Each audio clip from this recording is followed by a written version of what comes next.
Bonjour à tous, nous commençons cette belle émission qui s'appelle Tête à Clash et dont c'est le numéro 57 avec 4 très beaux invités. Le premier, c'est Philippe Chevrier qui est consultant. Non, pas du tout, il n'est pas du tout consultant, c'est n'importe quoi. C'est je l'ai été. Oui, vous l'avez été, mais vous êtes actuellement conseiller régional Île-de-France. Ouais.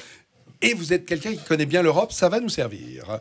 Le deuxième s'appelle Olivier Piacentini. Alors bonjour, Olivier Piacentini, bonjour Olivier, vous êtes consultant, vous êtes écrivain, vous êtes politologue et vous avez écrit un livre qui s'appelle OPA sur l'Élysée. Une hagiographie de Macron. Oui, c'est ça, absolument. Et de sa campagne électorale. Votre fan, vous êtes je suis le fan numéro 1 de Macron en France. Ok, très bien. Gérard Delépine, vous êtes, vous, chirurgien spécialiste du cancer et vous êtes également auteur de livres coécrits avec votre épouse.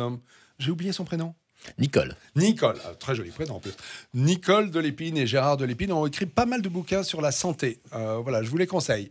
Et le dernier, c'est un ancien commandant de bord. Il s'appelle Patrick Mignon. Bonjour. Bonjour Patrick. Et Patrick, vous êtes vice-président démissionnaire de Debout la France. C'est ça, j'ai démissionné le 5 septembre après 5 années de vice-présidence dans ce parti. Ok, merci. Et alors, avant que nous lancions la chose, je voulais vous parler d'un truc qui me plaît beaucoup. Ça s'appelle 12 degrés 5. C'est une très jolie revue. Ça parle du vin, mais pas que du vin. Donc, il faut la consommer avec modération pour la partie vin. Pour tout le reste, recettes de cuisine, portraits de viticulteurs, et puis un très joli article sur un sommelier. C'est un couteau spécialisé, pour débouchonner les bouteilles, quoi. Voilà.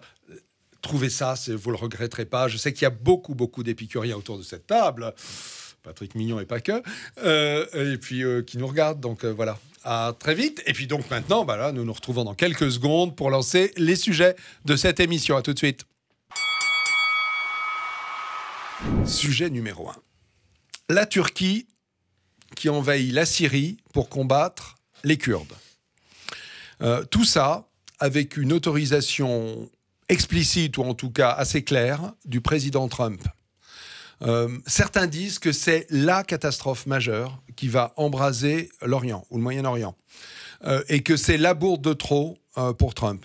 Qu'est-ce que vous en pensez? Est-ce que finalement, vous trouvez normal que la Turquie combatte les Kurdes qui veulent une partie d'autonomie?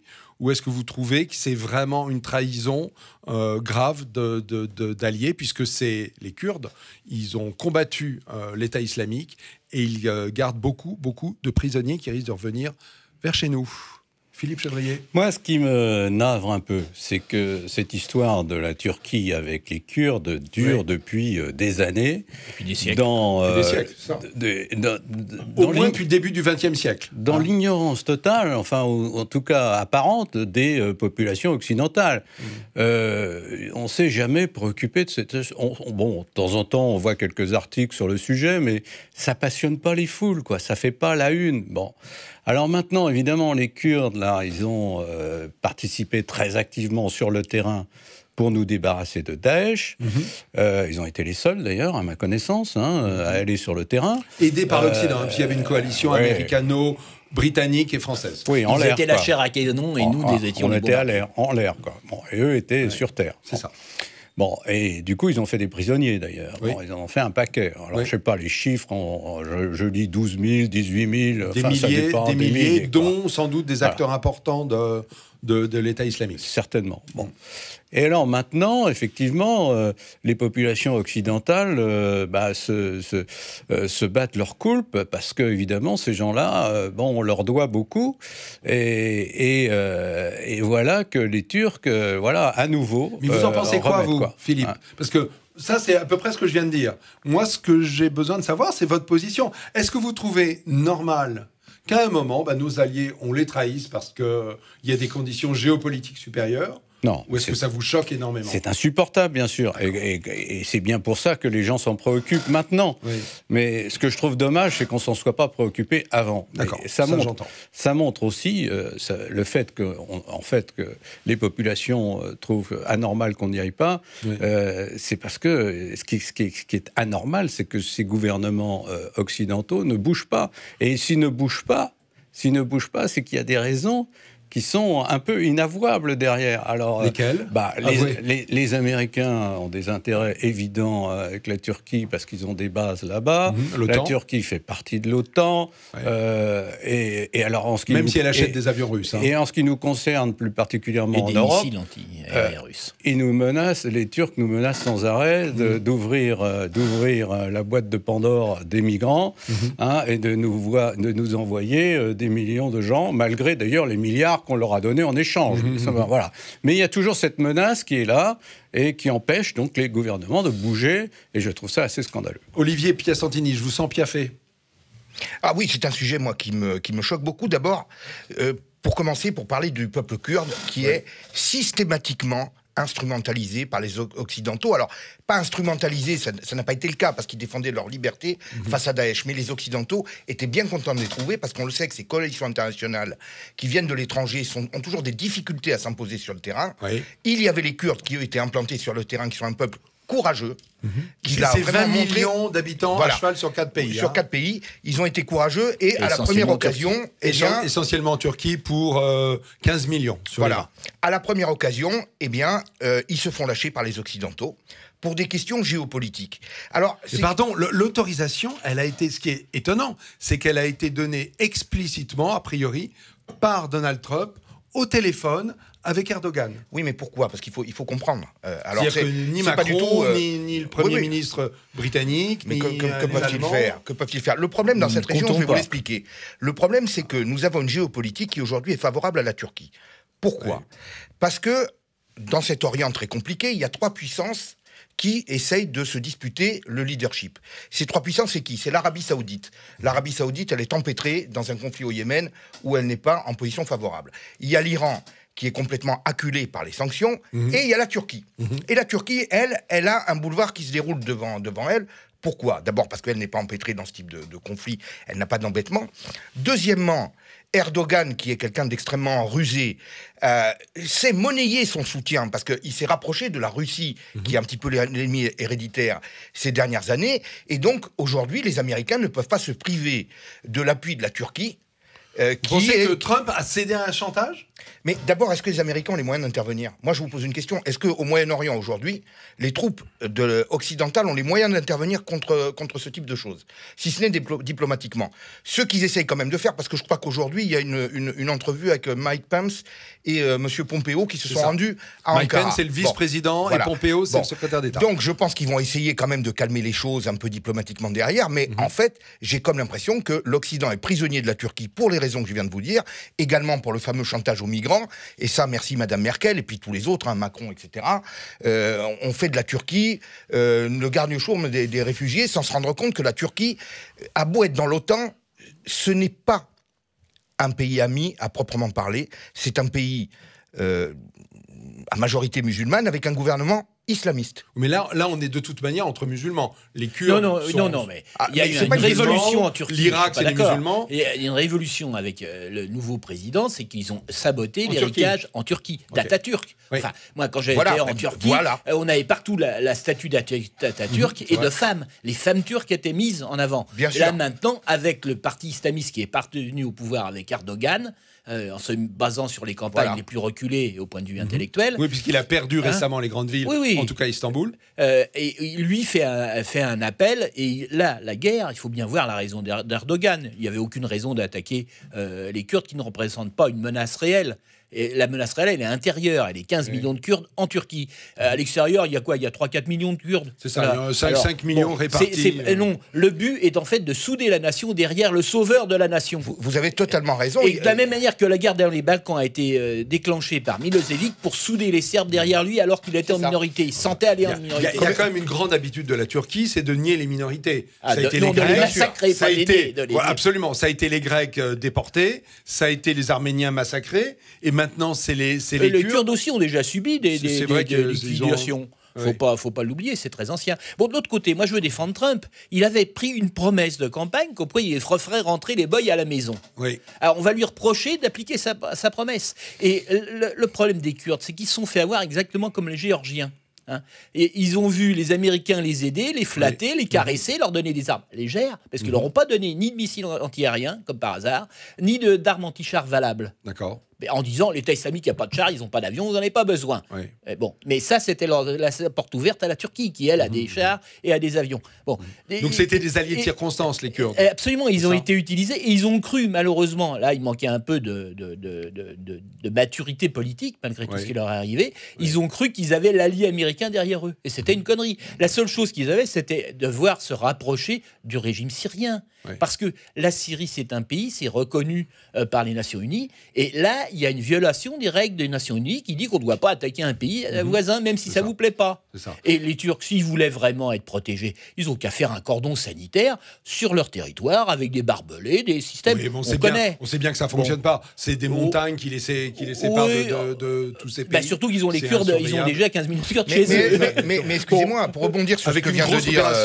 Donc les objectifs de guerre sont nuls. Est-ce que les Kurdes étaient menacés en ce moment? Pas du tout. Pas du tout. C'est simplement, comme l'a dit Patrick très bien, que le régime c'est Olivier. Gérard, pardon. On va m'accuser de voler les identités. Que le régime actuellement d'Erdogan est en difficulté sur le plan électoral dans plusieurs villes. Ils ont perdu la mairie d'Istanbul, etc. Et donc ils essayent de trouver une tête de Turc. Excusez-moi le mot, c'est un peu facile. Une tête de Turc kurde. Pour rassembler. C'est pas moi qui l'ai faite. Une tête de Turc. Une tête de droite. Ok, Patrick Mignon, vous... Les États n'ont pas d'amis. De base, j'entends parler d'amitié, mais la base de la géopolitique... J'ai pas parlé d'amitié, j'ai parlé d'alliés. Ce qui me semble être... Non, mais j'ai entendu le mot ami.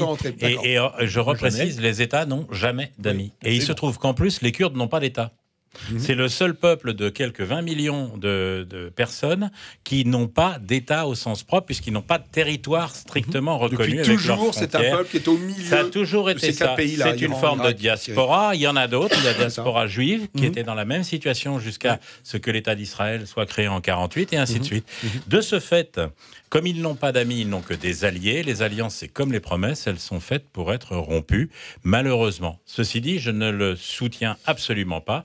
Moi, je considère que l'alliance et la fidélité est une vertu essentielle, aussi bien d'homme à homme, je sais de quoi je parle, que d'État à État, ou de région à région, peu importe. Donc, la fidélité aurait dû être maintenue, et nous sommes pitoyables de ne pas au moins faire et proposer et faire régner une interdiction aérienne pour interdire la suprématie aérienne des Turcs, qui là, c'est très facile, peut écraser tout ce qu'elle veut en dessous. On l'a vu avec d'autres, les Américains ailleurs, etc., notamment, pour interdire ça. Mais attendez, j'entends cette proposition. Là, ça va s'arrêter.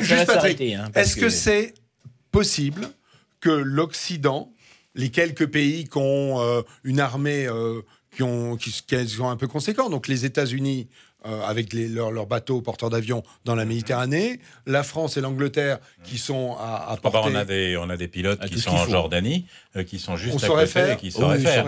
C'est une question de décision. Alors, par contre, vous avez parlé, c'est Olivier Piacentini qui a parlé des 3 pays impliqués, c'est-à-dire Turquie, Iran et Arabie Saoudite. Les principales puissances du Moyen-Orient. Ce sont des pays, selon la définition de Samuel Huntington dans Le Choc des civilisations, ce sont des pays de rang 2. Et ce n'est pas les pays de rang 2 qui commandent. C'est toujours les pays de rang 1 qui peuvent ou non siffler à la fin de la récréation. Et si commence à se faire peut-être l'espèce, ce serait la Russie ? Eh bien, en l'espèce, les 2 seuls pays de rang 1 qui sont présents là-bas, c'est États-Unis et Russie. Donc, si on veut, comme vous venez de poser la question, mettre en place une zone d'exclusion aérienne et un no man's land ou une zone d'exclusion terrestre, c'est déjà parce que les 2 pays de... Attendez, j'ai pas fini. Les 2 pays de rang 1 le décident et l'acceptent. Ce qui a d'ailleurs été le cas, je vous signale, dans l'intervention en Syrie, parce qu'il y avait une limite géographique qui était la rivière, le fleuve, l'Euphrate, je crois, ou le Tibre, je ne sais plus. Le Tigre, qui permettait de définir quelle était la zone d'action de l'aviation syrienne et de l'aviation russe d'un côté, et de l'aviation américano-franco-anglaise de l'autre côté, celle de la coalition. C'est ce qui se passait aujourd'hui. Et puis, dernier point, et après je laisse parler Olivier Piacentini, qui est Erdogan ? Vous avez abordé le sujet en parlant des Arméniens. Il est dans la droite ligne de ce que tous les Turcs, y compris Kemal Atatürk, le fameux fondateur du parti kémaliste qui était plutôt laïque. Et de la Turquie moderne. La Turquie moderne, mais antérieurement, c'était les sultans ottomans, etc. Il est dans leur droite ligne. C'est la ligne historique de la Turquie pour moi. Et on ferait bien, en tant qu'Occidentaux, de se demander si Munich ne s'est pas déplacé à Istanbul. Vous voyez ce que je veux dire? C'est-à-dire qu'aujourd'hui, la grande menace, c'était votre question en lançant ce débat, oui, c'est une menace terrible sur l'ensemble du Proche et Moyen-Orient, parce que derrière, il y a Israël, hein. Derrière, il y a Israël qui est juste au sud de la Syrie. Alors certes, Bachar va déplacer ses forces vers le nord, peut-être parce qu'il va conclure une alliance avec les Kurdes, parce qu'il se rend compte qu'il est peut-être Elle existe, urgent. cette alliance, déjà. Les Kurdes ont compris que le seul moyen de se protéger était de rentrer dans le giron de la Syrie. Ils reconnaissent l'autorité de la Syrie. Et l'armée syrienne est venue vers l'est. C'est comme les mobiles de Calder. Bachar déséquilibré d'un côté, et vous allez voir que l'Iran et d'autres vont peut-être vouloir aller s'occuper d'Israël par ailleurs. Patrick, Olivier, juste une seconde. Patrick, je voudrais qu'on poursuive cette opinion-là sur les pays de rang 1 et de rang 2, oui. Il y en a un de rang 0, hein. Il y en a un de rang 0 quand même. Qui n'est pas tout à fait un pays, qui est une fédération. On va venir avec l'Europe. Ouais. On va y venir. On va y venir. C'est pas un pays. On va y venir. L'histoire des pays de rang 1, est-ce qu'il n'y en a pas un qui est déconsidéré? Est-ce que les États-Unis, qui, il y a une semaine à peu près, ont une conversation, par leur représentant suprême, Donald Trump, ou une conversation où ils autorisent Recep Tayyip Erdogan à intervenir pour ensuite proposer des sanctions. Est-ce qu'on n'est pas dans un truc de zinzin? Alors déjà, moi, j'étais pas comme les démocrates américains qui réclament les transcriptions des conversations téléphoniques du président Trump, ce qui est assez surprenant. J'étais pas branché sur la ligne pour savoir ce qui s'est dit. Ce que je constate simplement, c'est que les Américains, fidèles à la promesse électorale du président Trump, ont décidé de la mettre en pratique et de retirer leurs troupes. D'une certaine manière, sans qu'il y ait une autorisation explicite, c'est un espace laissé libre et un signal qui permet à Erdogan d'avancer.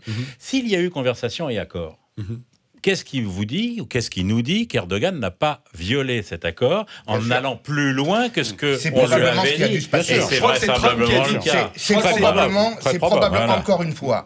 Erdogan maîtrise vraiment la situation actuellement sur le plan géopolitique.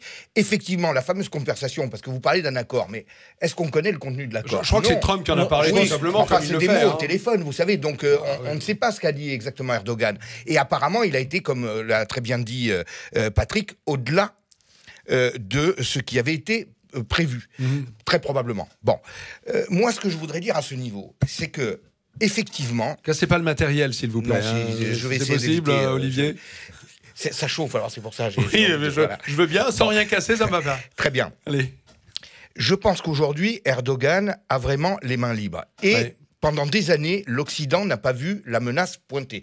Pourquoi? Parce qu'on nous expliquait dans les médias que Erdogan, c'est l'islam, mais l'islam modéré, c'est un islamiste démocratique, c'est un exemple, regardez, etc. En réalité, non. Et d'ailleurs, lui-même, à plusieurs reprises, affirmait que son objectif, c'était de participer à l'islamisation de l'Europe. Bien sûr, c'est un frère musulman. Voilà, c'est les frères musulmans. Mais il l'a dit.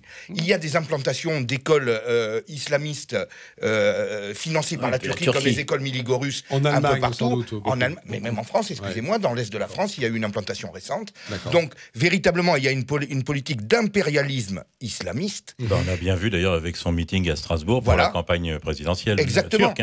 Exactement. Donc, je pense que là, l'Occident est piégé, que le Moyen-Orient, finalement, trouve toujours une carte pour lui mettre un caillou dans les chaussures et empêcher que finalement il y ait un apaisement. Enfin, je ne suis pas aussi pessimiste que vous, hein, parce que là, il faut voir aussi quels sont les buts de guerre de la Turquie. Parce que déclencher une guerre, quand on ne sait pas où on va, ça ne rapporte rien. Et là, la Turquie vient de faire une connerie, je suis désolé. Son but officiel, c'est de créer une zone tampon et de faire réintégrer, enfin c'est ce que j'ai pu avoir, des documents des ambassadeurs. Donc c'est de créer une zone tampon. Il voudrait faire refluer les Kurdes pour les remplacer par les Syriens. Voilà. Par les Syriens qui sont en Turquie actuellement. On comprend que ce soit un fardeau pour la Turquie et qu'ils veulent s'en débarrasser. Sauf que ces Syriens en question sont ceux qui étaient souvent les hommes de Daesh. C'est ceux qui ont fui les zones de Daesh quand l'armée syrienne les a reprises. Et d'ailleurs, sur le terrain, il y a beaucoup d'auxiliaires. Ce ne sont pas toujours des Turcs qui combattent à terre. Ce sont les auxiliaires qui sont souvent les hommes de Daesh reconvertis. Mais excusez-moi, bien entendu. Excusez-moi, je reprends votre argument de tout à l'heure. Vous l'avez dit vous-même. Il y a le but officiel d'Erdogan, mais il y a le but caché qui est de souder la nation kurde, turque, et aussi peut-être de s'affirmer sur la scène internationale comme quelqu'un qui est maître du jeu. Je pense qu'il y a deux objectifs. Et donc la zone tampon n'est peut-être qu'un prétexte tout à fait secondaire. On est d'accord. Voilà. Donc il est en fait en train train de gagner parce que dans les esprits, il polarise l'attention, il marque les esprits au Moyen-Orient où les gens sont très sensibles au rapport de force. Je suis désolé, les populations. Et je pense qu'encore une fois, dans le fameux triptyque des puissances de rang 2 qui essayent de s'affirmer, il est en train de prendre le dessus sur ses deux adversaires principaux. Enfin, il ne faut pas dire que la guerre est gagnée tout de suite. Ah non, mais ça, je vais pouvoir en placer une, il y a eu un silence. Philippe Chevrier, c'était très bien cette expression, hein, un acteur de rang 0, vous parliez de l'Europe. Ouais. Qu'est-ce que vous pensez de l'Union européenne, ouais, bien sûr. Pardon. Qu'est-ce que vous pensez que l'Union européenne pourrait ou devrait faire dans le cadre de ce conflit ? Qu'est-ce que vous regrettez qu'elle soit impuissante ? Vous permettez que je parle de l'Union européenne, non seulement pour cette question de la Turquie, actuelle, mais de sa position vis-à-vis de la Turquie depuis les débuts de l'Union européenne. Et de ce qui se passe avec ce pays, qui est invraisemblable. On a décrit très bien ce qu'est Erdogan, ce qu'il cherche à faire, ses déclarations, etc., qui sont inadmissible pour l'Union européenne et les fameuses valeurs de l'Union européenne. C'est inadmissible. Et pourtant, on négocie sans arrêt avec eux et on en rajoute tous les ans un petit peu plus, un petit chapitre de plus, etc.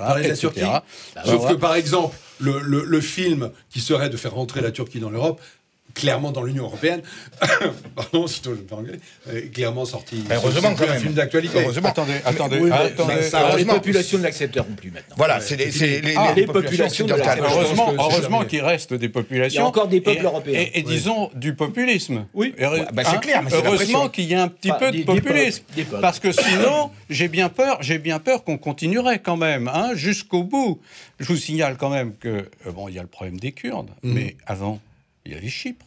Oui. On a oublié Chypre. J'allais en parler. Personne n'a oublié, incroyable. C'est incroyable. Il n'y a pas que ça. Il y a les Grecs, il y a les Arméniens, comme a dit Franck Tanguy, parce que ça, ils n'ont jamais reconnu le génocide arménien. Et je me demande même, il faudrait que je recherche s'ils ont reconnu officiellement la République d'Arménie. J'en suis pas certain. C'est à vérifier. Peut-être, peu importe.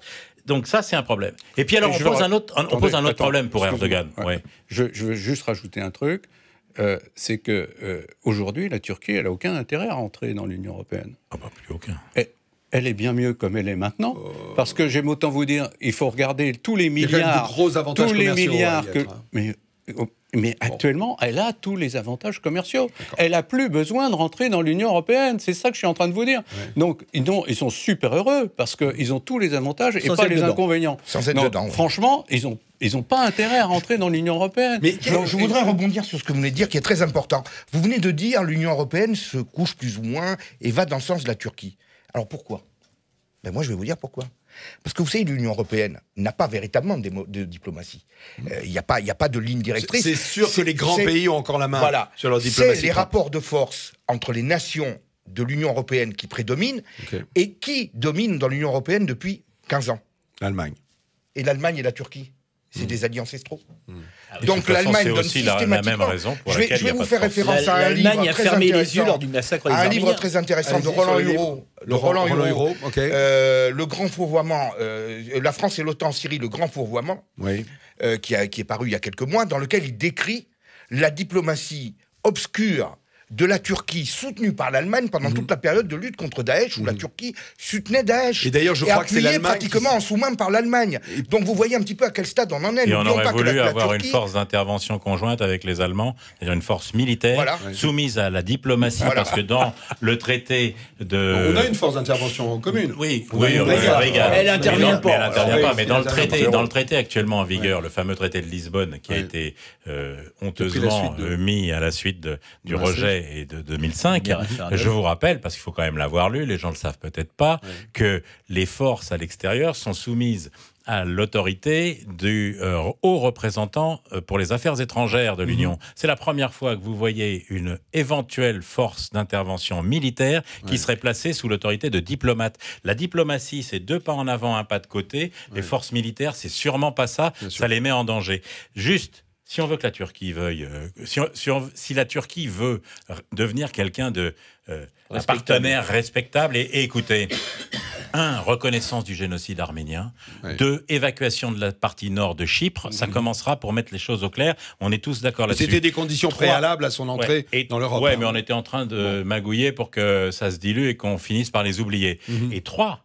Nous, on nous dit, attention, ils vont relâcher les djihadistes, on nous fait peur avec ça, les menaces. Mais de quoi, M. Erdogan, en quoi M. Erdogan se permet-il de menacer des nations souveraines, comme la France, l'Allemagne ou d'autres? Non, mais c'est la conséquence du fait que c'est uniquement de la cause de notre faiblesse, c'est qu'on refuse de refaire nos frontières.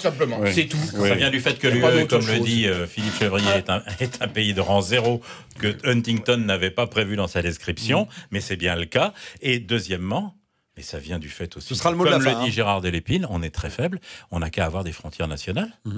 Les frontières, comme l'a fort justement dit notre ami Régis Debray, qui n'est pas forcément du même bord politique que nous ou que moi, la frontière est l'antidote au mur. Mais une frontière, ça fonctionne, c'est un filtre, c'est la peau, c'est une porte. Elle n'est pas fermée, elle peut être fermée si on ne veut pas laisser rentrer des gens qu'on ne veut pas chez soi, et on peut la garder fermée si on ne veut pas que ses propres enfants sortent faire des choses qu'on ne veut pas qu'ils fassent. Donc moi, la souveraineté, les frontières nationales, c'est de base. La souveraineté, c'est la démocratie et la protection des populations. Messieurs, c'est le mot de la fin. Merci pour votre participation à ce sujet. On se retrouve dans quelques secondes pour le sujet suivant. À tout de suite.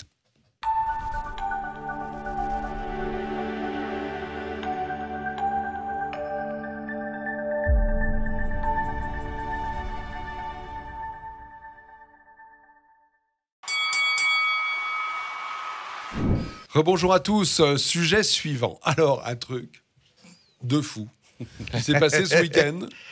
Vendredi soir, sur tous les téléphones est arrivée la nouvelle comme quoi Xavier Dupont de Ligonnès avait été arrêté. Et franchement, tous ceux qui étaient avec moi quand ça a été annoncé étaient assez joyeux. Et puis, samedi, douche froide, absolument. La personne qui avait été arrêtée n'avait strictement rien à voir en âge, en corpulence. En taille, 1m70, je ne sais pas combien, un grand garçon, alors que Xavier Dupont de Ligonnès, pas du tout. Bref, c'est un fiasco. À l'échelle européenne, puisque ça implique l'Écosse et la France, les deux polices, qu'est-ce qui s'est passé? Alors, je ne vous parle pas de l'emballement médiatique, où même quand on savait que c'était plus la vérité, les radios, les chaînes info étaient en direct, en train de nous raconter des choses sur c'est une superbe... C'est pas du tout un fiasco. C'est pas un fiasco. C'est une superbe réussite des désinformations. Et le but était de désinformation du public. Vous voulez dire que c'est fait exprès? Oui. Moi, je prétends que c'est fait exprès et que c'est fait par la France. Le coup de téléphone qui a amené à l'arrestation d'un Français qui avait le malheur d'aller en Écosse est venu de France. Alors, c'est contesté. Ouais. Enfin, la police écossaise a bien dit que c'était la France. Oui, et là, et je ne pense pas... Dans tous les cas, c'est une dénonciation. À l'origine, c'est un coup de fil anonyme qui dit Xavier Dupont de Ligonnès s'apprête à prendre l'avion à Roissy pour aller à Glasgow. Oui, parce que de base... mais là, donc, je dis, c'est une désinformation volontaire, parce qu'il fallait faire oublier les soucis qu'il y avait sur certains Français qui n'avaient pas été acceptés à l'Europe. Il fallait... Parle-moi d'autre chose un peu. Et je trouve qu'ils ont réussi pendant 48 heures à complètement effacer le problème Goulard. Et la manière dont la diplomatie française s'est fait mettre le pied aux fesses... Ah ben là, vous me surprenez, Vraiment l'intox, la manip? Mais oui, on a pu parler de Goulard. Qui a y gagné la France apparaît ridicule. L'Écosse grotesque. Honnêtement, j'ai du mal à croire. 6 responsables de police, j'ai entendu moi sur les chaînes, ils nous ont dit les hauts responsables que nous avons de la police que nous avons interrogés ont tous confirmé le fait. Je trouve très bizarre que les responsables de police au plus haut niveau français aient confirmé le fait, une information fausse. Non, mais attends, il y a un élément quand même qu'il faut quand même citer, c'est que les Écossais ont comparé des empreintes digitales. Ils l'ont mal fait, c'est sûr. Non, ils le font que sur 6 points au lieu de 12. C'est ça. Ce qui veut dire mal, quoi. C'est moins précis. Moins précis.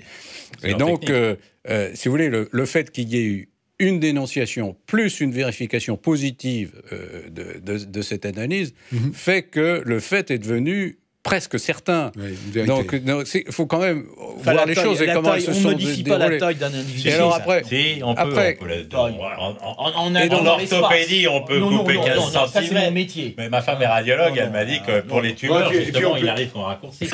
Ah non, mais c'est ma spécialité. J'ai inventé une prothèse qui grandit pour pas qu'il y ait de différence. On peut raccourcir. C'est ridicule. Quand même. En dehors de couper les fémurs, on peut au moins rehausser les jambes très facilement en mettant Karl Lagerfeld le faisait pour 15 cm entre les centimètres à l'extérieur et les centimètres à l'intérieur. Quand les policiers regardent quelqu'un, en général, un suspect, ils lui enlèvent ses chaussures. Mais je vais vous dire, moi, Franck, je vais vous dire très clairement. Moi, à la limite, bon, les questions de police, qu'est-ce que vous voulez? Il y a une dénonciation et il y a une suspicion. Bon, ils vérifient, on arrête la personne, bon, on vérifie quelques heures, une journée, il ressort. Bon, on peut l'indemniser derrière, il n'y a pas de problème. Il est resté 20 heures en garde à vue. Oui, mais 20 heures en garde à vue, on l'indemnise derrière, ça arrive à tout le monde d'être en garde à vue pour pas grand-chose. C'est pas très problématique, si vous voulez, à part les désagréments de la personne. D'où vient le problème? Le problème vient de l'emballement médiatique. C'est là que se situe le problème. Les médias qui ne vérifient même pas les informations et qui annoncent Xavier Dupont de Ligonnès arrêté. Ils auraient pu dire un suspect. C'est sûr que la une du Parisien, en gros, arrêté, va leur rester en travers un moment. Voilà, arrêté. Personne, aucun journaliste. C'est le site internet du Parisien d'abord. Hein. Ouais. C'est la une du site qui dit. Voilà. Et ensuite, tout le monde vérifie. Et alors, le pire, mais vérifie quoi? Parce que le soir même, à 20h le soir même, c'est-à-dire que ça a été annoncé vers 17-18h. Oui. À 20h le soir même, les journalistes sont sur place. Et les journalistes recueille des témoignages de tous les voisins qui disent « je le connais depuis 25 ans ». Non, 45 ans. Oui, parce que 25 ans, ça aurait encore été. 45 ans, ça veut dire qu'ils l'ont connu avant que de Ligonnès soit même adolescent. Et donc, tous ces journalistes récupèrent plusieurs témoignages qui vont dans ce sens et on maintient sur toutes les chaînes info, et sur toutes les chaînes et sur tous les journaux, Xavier Dupont de Ligonnès arrêté, alors que leurs journalistes sur place savaient déjà que ce n'était pas le cas. C'est pour ça que je parle de désinformation. Ils le savaient. Ils savaient qu'il y avait un gros doute. Moi, je ne vais pas jusqu'au complot quand même. Mais non, je ne vais pas jusqu'au complot. Non, c'est le problème des chaînes info. Par contre, l'AFP qui sort la première dépêche qui est reprise. Ouais, c'est ça. Et qui est reprise à la virgule. C'est-à-dire que moi, je me demande s'il y a des journalistes qui ont fait des écoles de journalisme. Parce que la base du journalisme, c'est la vérification. Mais ils disent qu'ils ont interrogé 4 sources. C'est ce que c'est 4 sources différentes. Avant de publier une extension, la dépêche AFP. Et les témoins de voisinage. Mais on l'a déjà vu pour autre chose. Et les témoins de voisinage qui ont 3 heures après. L'annonce du décès de l'homme d'affaires français, je ne sais plus qui c'était, son nom vient de m'échapper, où il a été obligé d'appeler lui-même l'AFP pour leur dire qu'il allait bien et qu'il était au bout de la ligne. Enfin, franchement, personne ne vérifie. Là, il y a un gros problème. Et je pense, par contre, que s'il n'y a pas de complot, il y a une utilisation intelligente de ça, parce qu'on a parlé de ça et de l'affaire Dupont de Ligonnès. Pendant 48 heures, ça a été saturation des médias. Il n'y avait plus de problème concernant Madame Goulard. Il n'y avait plus de problème concernant l'intervention turque en partie. Il n'y avait plus tous ces problèmes-là. Ils disparaissent parce que vraiment tout le monde le veut. Est-ce que le sujet vaut la peine? Excusez-moi, Patrick, mais alors là, moi, je vais vous dire quelque chose. Vous me dites qu'il y a une utilisation intelligente. Vous pensez que les médias, au bout de 48 heures de ça, ressortent grandis? Ils ont déjà des gros problèmes de confiance et de crédibilité. Non, ils s'en foutent, c'est l'audience qui compte. Oui, c'est vrai que l'audience à terme, c'est la confiance. Non, l'audience à terme, c'est la confiance. Parce qu'après, maintenant, ils vont annoncer demain une nouvelle aussi de ce type. Les gens vont les mettre en doute. Mais ça fait longtemps, il y a que 30% de la population qui croit ce que raconte. Je suis désolé, c'est la base du site Le Gorafi, justement, qui fait beaucoup de... Excusez-moi, mais les médias aujourd'hui sont concurrencés directement par les réseaux sociaux et par Internet, par tout ce que nous faisons. Et justement, cette concurrence les embête de plus en plus. Et je pense qu'un événement comme celui-là fera date, parce que c'est vraiment la preuve éclatante du fait qu'on ne peut pas faire confiance aux médias, et pour des raisons qu'on ne maîtrise même pas, simplement, si vous voulez, l'emballement journalistique qui fait qu'il faut être les premiers à recueillir l'information sans vérification. Non, les premiers à la publier. Et finalement, regardez, sur un cas comme ça, les médias se sont comportés comme n'importe quel gars des réseaux sociaux qui peut balancer une fake news. C'est exactement la même chose. Parce que vous me dites qu'il y a eu 4 sources, mais enfin... c'est ce que disent, c'est comme ça que l'AFP je reviens sur le même point. Quand à 20h, ils ont recueilli plusieurs témoignages de voisins qui disent que ça ne probablement pas Olivier, ça peut pas être à 20h parce que la nouvelle est arrivée sur les téléphones vers 21h30, 22h. Dans la nuit. Donc je pourrais même... Non, c'était en fin d'après-midi, je suis désolé. Ah non. Sur nos téléphones, moi je me souviens très bien de l'endroit où j'étais et je ne peux pas y être arrivé avant 20h30. Dans la soirée, il y avait déjà des témoignages qui confirmaient mais même, peu importe si c'est à 1 heure près, quand on a des témoignages qui disent que la personne en question, on la connaît, ils sont voisins depuis 45 ans. C'est arrivé le lendemain matin. Dans la nuit, c'est le lendemain matin. On arrive là-bas à la radio le lendemain. Non, mais le soir même, il y aurait pu y avoir quelqu'un qui mette ça en doute. Il y aurait, même sans dire, on dit que c'est Dupont de Ligonnès, il y a un doute. Voilà, on n'est pas sûr que ce soit lui, il y a des vérifications à faire. Puis alors, mais non, ils ont balancé sauf que quelqu'un, pardon, mais quand vous avez la police qui dit les empreintes digitales concordent, un témoignage a très peu de poids, puisque chacun sait qu'on peut se maquiller. On a tous lu des romans policiers où des gens, où pendant longtemps, ont des doubles vies. Il y a même eu une série télé qui racontait la vie d'agents dormants russes qui auraient vécu aux États-Unis en s'implantant. Donc tout le monde peut fantasmer là-dessus. Encore une fois, c'est la police qui dit les agents dormants. Je ne suis pas du tout complotiste ni pour les théories du complot. Mais quand même, à qui profite ce genre de crime ou à qui profite cette approximation, on va dire, de longue date? Si. Moi, si je suis ministre de l'Intérieur, pas Castaner en personne, mais je suis ministre de l'Intérieur ou président d'un pays dans lequel je veux mettre en place un système de reconnaissance faciale à la chinoise. Vous avez vu le reportage récent sur France 2, je crois, etc. Eh bien, quoi de mieux? Ça vous permettra de justifier et de dire, pour éviter des erreurs à la Dupont de Ligonnès, on va mettre, et c'est le cas dans certaines villes françaises en test, des caméras partout. C'est bon pour la sécurité. Ceux qui n'ont rien à se reprocher n'ont rien à se reprocher, et on fait ça. Alors, moi, je ne suis pas du tout opposé à ces systèmes-là. La vidéosurveillance a démontré qu'on pouvait intervenir très rapidement, et ça permettait de rattraper des criminels très vite. Mais de mettre tout le monde, comme les Chinois, à voir apparaître avec des notes, un note de civilité à côté de votre portrait, là, ça pose un problème. Alors oui, la méthode des empreintes digitales, qui était une énorme avancée avant, je vous rappelle que c'était le faciès qui permettait seulement de faire les empreintes digitales, c'était vraiment trouvé, ça.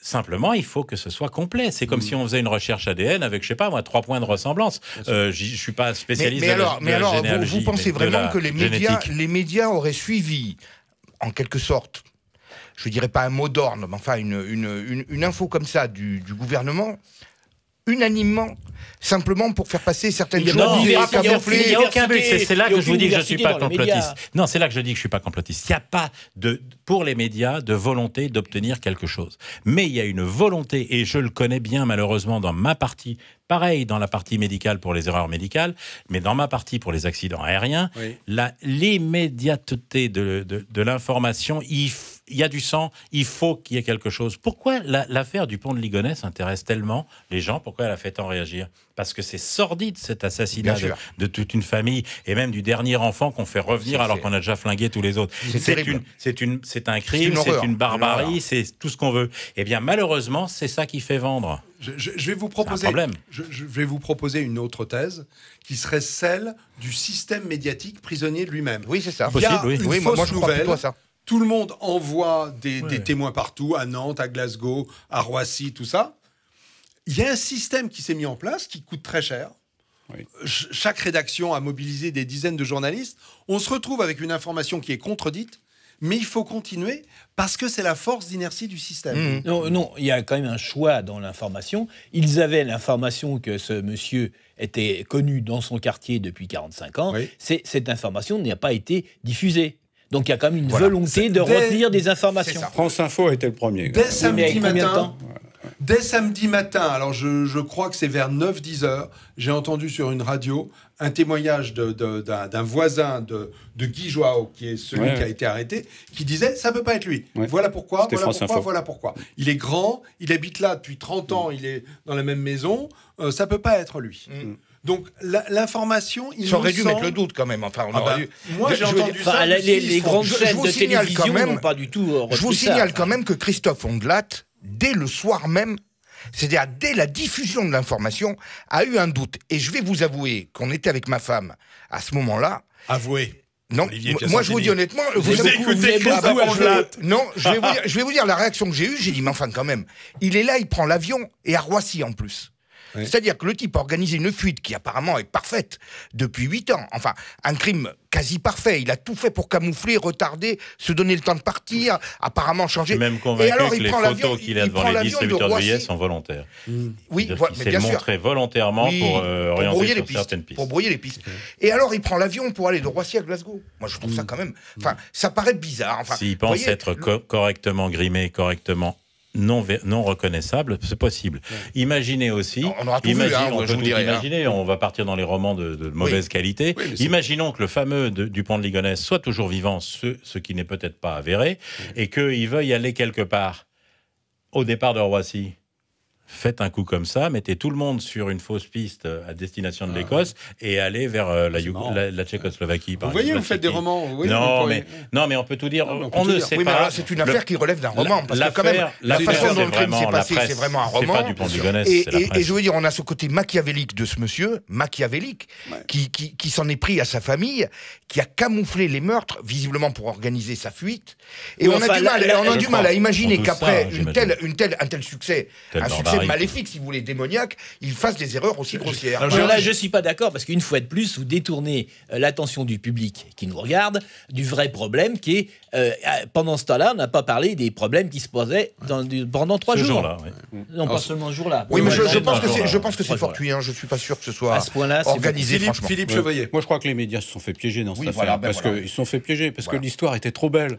Alors voilà, on avait retrouvé Ligonnès qu'on cherche depuis 8 ans. Voilà, c'était un scoop formidable. Il fallait être les premiers sur l'affaire. Bon, et voilà. Et puis après, pour rétro-pédaler, ça demandait du temps. C'est la thèse de l'inertie du système. Voilà, là, il vient de me donner une idée. On avait ces témoignages, mais on n'était pas sûr. Donc voilà. Là, il vient de me donner une idée. Patrick, vous savez que vous pourriez peut-être être scénariste là. Il y a une piste qui se trace. Il vient de me donner une idée. Il veut me trouver du boulot depuis que j'ai démissionné. Mais moi, j'adorerais coécrire des scénarios avec vous. Avec grand plaisir. Parce que vu le journal, vu le livre que vous nous avez présenté, je pense qu'on aurait des outils. On aurait des outils. En plus, on aurait du carburant. Non, ce que vient de dire Philippe Chevrier est intéressant. Les médias se sont fait piéger. Et se sont-ils pas fait volontairement piéger? Et pourquoi? Mais parce que à l'époque, on parle de Sylvie Goulard et de l'échec de la politique Macron et de tout ce qu'il a fait. Et donc, il y a vraisemblablement, là, j'en suis certain, des pressions de l'Élysée, du service com, auprès des médias pour qu'on en parle moins, sauf que les médias, faut qu'ils fassent, ils remplissent quelque chose. Si on leur livre tout chaud une affaire à laquelle ils croient peut-être moyennement, mais qui est quand même peut-être très vite, on la met en avant et ça permet d'éliminer l'autre. Excusez-moi, je vais être méchant, mais si à chaque fois que le gouvernement fait des bourdes, il faut sortir une affaire comme celle-là, on va avoir des sacrées surprises dans les informations. Mais là, pour Goulard, on va en parler. Imaginez, toutes les semaines, vous avez des trucs comme ça, et les annonces à Athènes sur les Français qui sont comme ci. Ouais, mais je pense que... Et l'Allemagne qui retoque ça. Olivier, c'est drôle. Je veux dire, là, toutes les semaines, on a le scoop de la semaine, parce que vraiment, avec ce gouvernement, il est méchant. Là, il vient de vous tacler. Il vient de me tacler. Mais il a raison. Sauf que l'affaire Goulard, et puisque vous l'avez mis en troisième sujet, est quand même très importante et très négative pour Macron. Et donc, ça peut, pour les médias, en période creuse, avec juste cette affaire-là à mettre en avant, ils veulent pas parler de la Turquie. Mais c'est quelques mois avec l'Europe, vous vous rappelez quand même de l'histoire de l'Allemagne qui demande à partager le siège de l'ONU à la France. Vous avez eu, je ne sais plus quel projet de Macron qui a été retoqué entre le glyphosate, la taxe sur les GAFA, mais je ne saurais même plus vous en sortir, tellement ils ont eu des sortez au moins une idée où qu'il a été accepté au niveau international, une seule. Alors je vais vous dire, si chaque fois qu'il a un camouflet diplomatique, je vous parle même pas, même de l'affaire de l'Iran, où finalement, après avoir fait ça recommence le Macron tout ce scénario lors du G7, quelques semaines après, ça repart comme en 40. Je veux dire, honnêtement, s'il faut camoufler toutes les bourdes, je sais pas qu'est-ce qu'il va falloir trouver. Il va falloir annoncer le déclenchement de la Troisième Guerre mondiale. Vous regrettez que Dupont de Ligonnès n'ait pas été à Biarritz, il se serait fait choper dans le système. Alors ce qui est marrant, c'est que j'ai entendu c'était peut-être le diplomate iranien. Allez savoir. Ça serait drôle comme reconversion. Non, j'ai entendu l'explication du commissaire qui était en charge de l'affaire Dupont de Ligonnès et qui dit, pour moi, il s'est suicidé. Pourquoi? Parce qu'il n'a pas préparé sa fuite. Il n'avait pas d'argent. Ce type-là, en réalité, il bossait pas, il passait son temps à l'hôtel avec ses maîtresses. Et donc, globalement, après, il a mais alors pourquoi il a maquillé le meurtre comme ça? Parce que quand il y a des meurtres comme ça du père de famille dépressif qui tue sa famille, il tue la famille et puis il se tue derrière. Peut-être pour pas salir son nom. Mais alors pourquoi il fait une telle mise en scène avec tellement de froideur?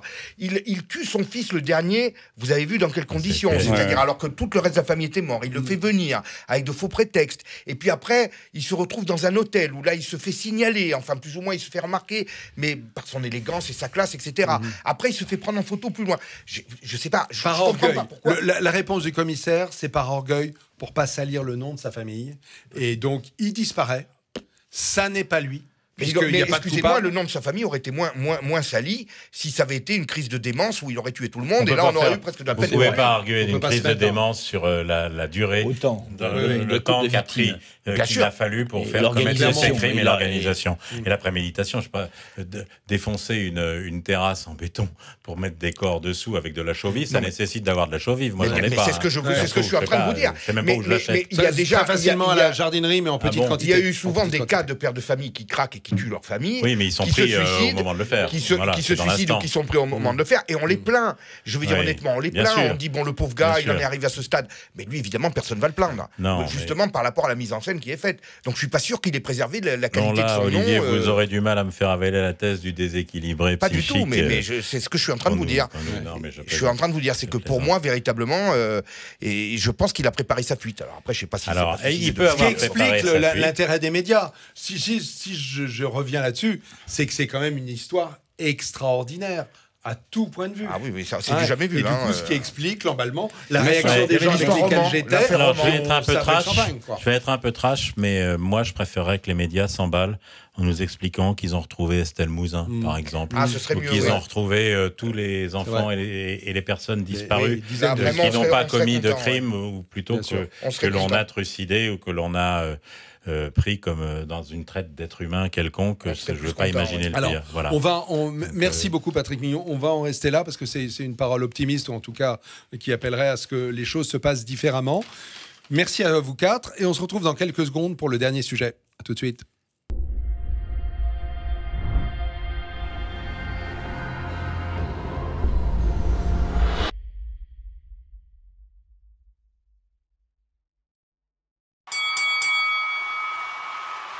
Sujet suivant. Sylvie Goulard. Oh, Sylvie Goulard. Sylvie Goulard. Oh là là, Sylvie Goulard. Qu'est-ce qu'elle nous a fait? Eh bien, elle n'a pas passé l'examen. Elle a raté. Elle devait être la super commissaire, parce que alors, le nombre d'attributions, commerce, défense, espace, innovation, industrie, tout y est, c'est le gros super commissaire, sauf qu'on n'a pas la super commissaire qui va avec, c'est plutôt Mimimati en termes de taille d'emploi, quoi. Elle fait pas le job. Alors en termes d'emploi, je suis pas d'accord. Elle savait cumuler. Ça, on va en parler. Elle a été retoquée, et la France a un gros problème, c'est qu'elle doit trouver a priori plutôt une remplaçante pour faire le job, c'est-à-dire de super commissaire européen. En étant éthique. Et en passant l'examen éthique, qui est quand même une grosse nouveauté. Qu'est-ce que vous pensez de ce fiasco? Elle aurait dû s'y attendre. Oui. Macron aurait dû s'y attendre. Pourquoi? S'il avait un peu... Et là, c'est quand même un peu emblématique de la personnalité de Macron. C'est-à-dire qu'il se croit vraiment le roi du monde, comme d'ailleurs le disait une en-tête de télévision à un moment donné. Ouais. Alors, c'est incroyable, quoi. Il est au-dessus de tout le monde, quoi. Il choisit les gens qu'il veut mettre par là. Et rien d'autre ne compte. Mais il a mal choisi parce qu'il aurait dû être averti, parce que Sylvie Goulard avait été démissionnée du gouvernement. Par son entourage. Plusieurs conseillers de son entourage lui ont dit surtout pas, c'est mal parti. Mais évidemment. Donc il était averti. Évidemment. Mais il est Macron, quoi. Il est Macron, donc on ne peut rien refuser. Moi, Macron, maître du monde. Maître du monde. Monsieur Macron était quand même... C'est absolument incroyable. Monsieur Macron était quand même déjà président de la République quand il a nommé monsieur Édouard Philippe Premier ministre et qu'on avait mis madame Goulard au ministère de la Défense ou des Armées. Je ne sais pas quelle appellation il avait à l'époque. Et elle a démissionné pourquoi? Elle a démissionné sur des suspicions de malversation avec les fonds européens, avec les assistants parlementaires dans la même fournée que Bayrou et que... Ce n'est pas une suspicion, ça a été confirmé puisqu'elle a remboursé. Hein, je tiens à dire, ce n'est pas une suspicion. Elle a remboursé les frais. Quand on rembourse habituellement, c'est qu'on est coupable. Non, mais il y a d'autres pays, il y a d'autres bon, là, je vais pas politiques. J'irai pas plus loin. C'est pas seulement qu'on est coupable, c'est qu'on admet qu'on est coupable. C'est ça, très exactement. Là, je vais vous surprendre. Je pense qu'on peut aussi admettre qu'on ne veut pas pourrir plus le débat.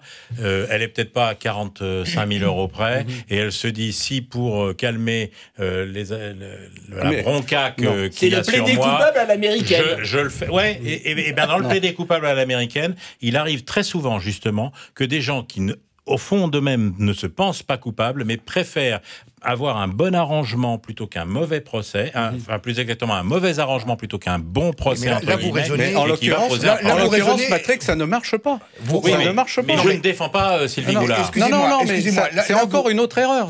Là, vous raisonnez sur des procédures judiciaires courantes. Mais là, on n'est pas dans une procédure judiciaire courante. On est dans une négociation politique. Alors moi, je vais vous dire quelque chose. Pour moi, c'est une preuve, effectivement, qui a été plus ou moins escamoté par l'affaire du pont de Ligonnès, du fait que Macron, c'est un peu le roi Ubu. Je suis vraiment désolé, c'est le roi de l'Europe, mais c'est le roi Ubu. Pourquoi ? Parce que vous poussez à bras le corps une personne qui a des casseroles derrière elle. Alors pour nous, Français, ça apparaît comme des petites casseroles. Mais il faudrait se rappeler, Monsieur Macron, qu'en Europe, il y a des peuples très divers. Il y a les Scandinaves, qui sont très rigoureux et qui n'admettent rien, qui ne laissent rien passer. C'est pas comme on fait avec Monsieur Ferrand ici, ou avec Monsieur Colère, où je ne pourrais plus vous en dire, tellement il y en a eu. Mais... Donc ça, Macron est censé le savoir quand même. Sauf qu'il a vraisemblablement des commanditaires, et qu'à un moment ou un autre, il faut qu'il renvoie l'ascenseur sur des gens qui l'ont aidé à se faire élire. Ça c'est sûr, mais il y a des moments... Goulard, c'est un tout petit poisson, non? Je sais pas. Elle sait peut-être des choses, elle a peut-être des dossiers qu'on ne veut pas voir venir sur la surface. Excusez-moi, mais oui, alors les dossiers, elle les a toujours, là. Oui, bien sûr. Elle n'est plus rien. Elle n'est plus rien parce qu'elle a été virée par les Européens. Parce qu'elle n'a pas été refusée. Je vous ferai remarquer que Macron avait déjà contré l'Allemagne au moment de la nomination de la présidente de la Commission, voilà, par rapport à M. Weber qui a été, je dirais, recalé par l'intervention de la France. Et qu'est-ce qu'il croit derrière? Oui, parce qu'on disait qu'il était nul. Mais oui. Ce qui était dit, c'est que Manfred Weber était nul et qu'Ursula von der Leyen... Non, mais excusez-moi, mais qui dit ça? Monsieur Macron dit ça. Et donc Monsieur Macron dit le tel est nul, alors c'est terminé, on l'écarte. Et Monsieur Macron dit celui-là il est bien. Là on mérite, comment il dit d'habitude, la France mérite mieux ça, l'Europe mérite mieux ça. Donc l'Europe mérite Madame Goulard. C'est bien ça. Bon, moi je vais vous dire quelque chose. Comment on peut être naïf à ce point quand on est président de la République pour pas se douter d'abord qu'il y a des problèmes de culture avec les pays scandinaves qui ont leur mot à dire, quand même ils existent. Mais et que deuxièmement l'Allemagne allait lui renvoyer le boomerang dans la figure. C'est quand même lui le président, c'est lui qui doit maîtriser quand même, je dirais... Il y a quand même une autre dimension, Olivier. C'est que deux autres commissaires européens, des grands partis, ont été retoqués. Oui. Et que finalement, c'était une manière de dire, chacun des grands partis... Combien de ministres de Trump ont été retoqués par le Congrès, puisqu'ils ont la même procédure de désignation. Donc... pour moi, c'est un fonctionnement normal. Et simplement, ce qui est anormal, comme le dit Olivier Piacentini, c'est que le président de la République croit que parce qu'il a décidé, moi je vous propose, ça va être ipso facto accepté. Totalement erroné à côté de la plaque. Louis XIV. Mais ça, c'est autre chose. Alors, il n'a pas les moyens de Louis XIV. Est-ce que c'est un mal? Est-ce que c'est un mal pour un bien? Eh ben non. C'est pas un mal, c'est un bien. C'est un bien pour les positions que Mme Goulard a constamment prises. Et elle aurait été à l'image de tous les fonctionnaires français détachés à Bruxelles, ce que ne sont pas les autres, elle aurait été totalement pour l'Union européenne, quitte à être contre son pays, voire même pour faire passer ses projets en étant contre son pays. Elle a déclaré qu'elle ne se sentait pas française, mais elle préférait vivre à New York, et qu'elle préférait vivre ailleurs. Très sincèrement, regardez la différence d'état d'esprit entre Macron, Monsieur Macron, président de la République française, et Monsieur Boris Johnson, Premier ministre anglais. C'est la nuit et le jour. Vous savez ce que Boris Johnson a imaginé, ce que j'ai vu écrit hier dans la presse?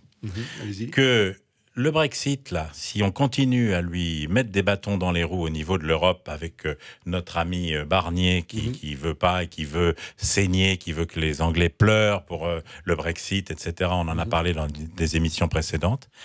Eh ben, Boris Johnson envisagerait de nommer comme commissaire ou de proposer Nigel Farage. Alors qu'ils ne sont pas particulièrement copains, mais qu'ils ont été sur la même ligne. Imaginez ce que ça veut dire. Ça veut dire que nous... C'est provisoire, si le Brexit a lieu de commissaire britannique... mais ça veut dire quoi? Non, mais c'est une manière de dire que lui aussi est prêt à mettre des bombes au sein même de... Voilà. Monsieur Macron présente une Sylvie Goulard qui se fait retoquer alors qu'il sait pertinemment, il y a eu un dossier, il a été fait, il y a du renseignement qui est fait sur les fréquentations, c'est un poste tellement sensible, tout est fait. Donc Monsieur Macron a le pédigré complet, officiel et officieux de Madame Goulard. Oui, mais justement son pédigré lui convient parfaitement puisqu'il la soutient à bout de bras. Il sait exactement ce qui se passe avec, il sait exactement ce qui se passe avec Madame Goulard, alors que Boris Johnson, lui, et il sait que il veut aller dans le sens de l'Union européenne en mettant quelqu'un qui bradera la France aux intérêts de l'Union européenne. Par contre, Boris Johnson fait exactement l'inverse. Il veut mettre l'épine la plus grosse dans la chaussure de l'Union européenne. Patrick et messieurs, on va avancer d'un cran. Ok, Sylvie Goulard, elle est sortie du jeu. Pour les raisons qu'on vient d'exprimer... Mais non, on n'a pas assez, je suis pas d'accord, on n'a pas exprimé suffisamment les raisons, et en particulier le fait, les assistants parlementaires, à la limite c'était péché véniel, elle n'a pas été la seule, elle était coupable. Mais on met trop souvent la main dans le pot de confiture. Oui, ben c'est ça, elle a fait comme les autres, mais c'est pas une raison pour justifier cet acte. Mais ce qui me choque beaucoup plus, c'est le fait qu'elle ait été à la fois, en la même période, députée européen censé défendre l'Europe et conseillère d'un trust américain, bien entendu qui ne demandait rien en échange, mais qui l'a payé plus que son salaire de député européen. Il faudrait qu'un jour, on ait quand même un non-cumul des fonctions. Mais vous croyez que c'est avec des gens comme Macron que ça va arriver? Parce que Macron, c'est la pratique de Macron, c'est typique de la pratique de Macron. Nous sommes d'accord. Mais de Macron en particulier. C'est-à-dire non. Oh, si. Un tiers des députés, Olivier Piacentini, un tiers des députés européens ont un autre job. Est-ce que c'est normal? Est-ce que c'est totalement scandaleux? Entre un autre job et faire le job pour des grandes multinationales et des banques étrangères, qu'on est soi-même un président qui est issu de la grande banque, qu'on a été financé par toutes les grandes banques, par les multinationales, que l'essentiel du financement vient de là. On peut quand même se poser des questions. Alors, pour répondre à votre question très clairement, moi qui étais en 13e position sur la liste de Debout la France aux européennes, je peux vous garantir, donc avec aucune chance jamais d'être élu. Mais si jamais? Ne perdons pas la lucidité. Si les 12 ont un accident de voiture simultané... Non, mais il n'a pas assez de je ne connais pas assez de Dupont de Ligonnès pour faire ce que vous venez de me dire. Mais faisons la politique fiction, ça m'intéresse. Ce que je veux dire, en aucune façon, j'aurais accepté d'avoir une quelconque rémunération. C'est le plus sûr moyen de se mettre dans la main de quelqu'un et de ne perdre sa liberté. En plus de dis-moi qui tu payes, bien je sûr, te dirai mais qui bien tu sûr, bien sûr. Enfin, faut... Philippe Chevrier s'agite sur son fauteuil. Vous avez parfaitement raison, c'est une habitude un peu française, ça quand même, un peu, enfin, du méditerranéenne, sud de l'Europe. Romaine, on pourrait dire, ça date de l'Empire romain. Ok. Et qui ne correspond pas effectivement avec la vision du Nord. C'est évident. Particulièrement. Mais bon, j'ai un peu travaillé à l'Europe, vous le savez, pendant 5 ans, à l'Union, enfin, au Parlement européen, pour les choses. Ce qui me frappe, c'est que Macron n'a pas compris comment fonctionnait le Parlement européen. C'est clair. Il a essayé de passer des accords avec des dirigeants, et il pensait que ces dirigeants contrôlaient le Parlement. On lui a laissé entendre d'une certaine manière. Bon, mais dans les faits, ça ne se passe pas comme ça. C'est-à-dire que les parlementaires du Parlement européen font pas grand-chose, pour être tout à fait honnête. Ils ne font pas de loi. Ils amendent des lois que la Commission européenne présente au Parlement. Bon, c'est un peu frustrant, surtout quand on est dans l'opposition, d'ailleurs, au Parlement européen. C'est franchement dur d'exister dans ces conditions-là. Bon, mais il y a une autre chose qu'ils font, et ça, ils tiennent à le faire, c'est justement à contrôler les nominations des commissaires, mais aussi des présidents de tous les organismes associés. Et régulièrement, à toutes les sessions, vous avez des nominations qui passent et qui sont scrutées à la loupe. Avec des jurys, on va dire, des questions posées. Voilà, des questions posées, et puis beaucoup de recalés pour de bonnes raisons, pour des raisons parfois de compétences. Ce qui est arrivé à Sylvie Goulard n'est pas inhabituel. Non, c'est pas inhabituel. Donc, à ce niveau-là, c'est inhabituel. Alors, c'est souvent des raisons de compétences, ou d'absence de compétences politiques, etc., dans un domaine. Bon. Là, il y avait un problème éthique. C'était évident qu'elle allait se faire recaler. C'est certain. Et pourtant, il n'a pas vu venir. Et il l'a pas vu. Ah ça, mais alors, il l'a pas vu. Il pourrait l'avoir vu venir et avoir. Vous savez que le plus J'attends de voir. C'était le sens de la question que Franck Tanguy voulait nous poser et qui a été interrompue. C'est pas ça. C'est qui on met à la place. Voilà. Qui est le Vous suivant. savez que le plus sûr moyen de faire passer quelqu'un dont vous savez que ça serait difficile de le faire passer en première intention, c'est de vous faire bouler le premier candidat pour que derrière on ait du mal à vous dire non sur le second. Alors, et ça, j'attends de voir qui va être le second ou la seconde personne proposée à ce poste de commissaire. En tout cas, ce que vient de dire Philippe est intéressant du point de vue. Ce que je dis, si vous voulez, c'est très révélateur des pratiques du pouvoir de Macron, dans le sens, encore une fois, qu'on fait des combinations un peu occultes, on va dire. Enfin, Olivier, je ne veux pas y voir, n'y voyez pas. On a entendu, il nous reste 2 minutes. Olivier, j'ai entendu, j'ai compris. Ok. Moi, ce qui m'intéresse, c'est de faire un petit tour de table sur qui vous pensez serait à même, parce qu'il y a des candidats dont on parle. On parle de Michel Barnier, celui qui a négocié le Brexit, a priori en train de se terminer.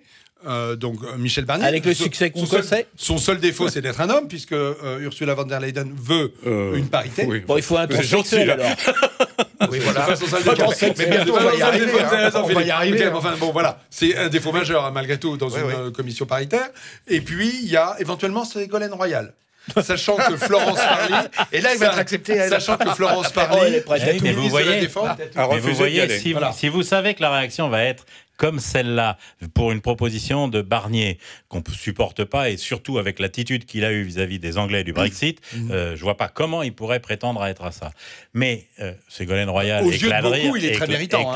Oui, mais je m'en fous du côté méritant. Il est, pour moi, anti-français. D'accord. Donc moi, je veux d'abord un commissaire ou une commissaire qui représente les française et qui défende la France au sein de l'Union européenne. Sauf que ça n'est pas sa vocation. Donc moi, vous me demandez qui je verrai aujourd'hui. Absolument. Je vois un homme, Jean-Frédéric Poisson.